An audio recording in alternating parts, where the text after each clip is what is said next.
Hello, my name is Mangiacavalli Silvia.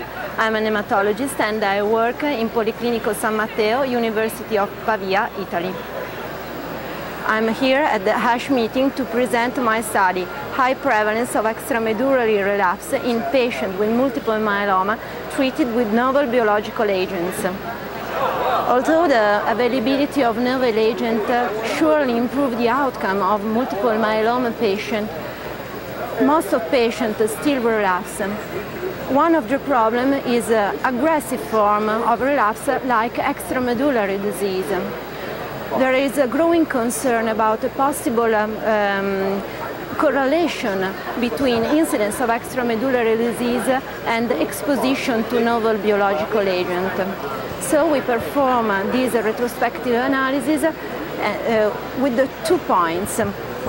The first one is to determine if there was a higher prevalence of extramedullary relapse in patients treated with novel agent, and to explore the correlation between incidence of extramedullary relapse and sequential exposure to novel biological drugs. We review data of 453 patients. We categorized extramedullary relapse in extramedullary relapse arising from soft tissue and from bone. And we compare this data with an historical cohort of patients treated at the Hematological Division of Pavia before the availability of novel agent.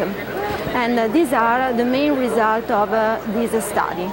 First of all, we observe a better outcome for patients treated with the availability of novel agent, but at the same time there was an higher incidence of extramedullary relapse in this cohort of patients, and there is a significant difference when compared to the historical cohort.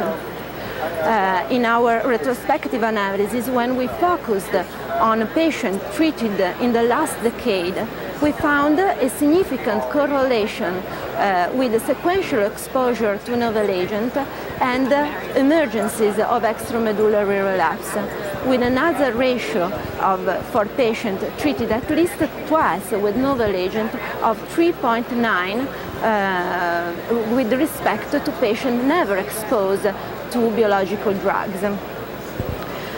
In multivariate analysis, this significant difference was confirmed together with an higher incidence of extramedullary relapse reported in patients treated with high-dose therapy.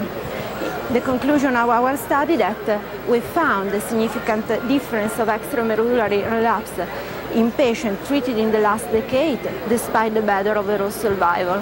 And we found that sequential exposure to novel agent emerged as a risk factor for extramedullary relapse occurrence.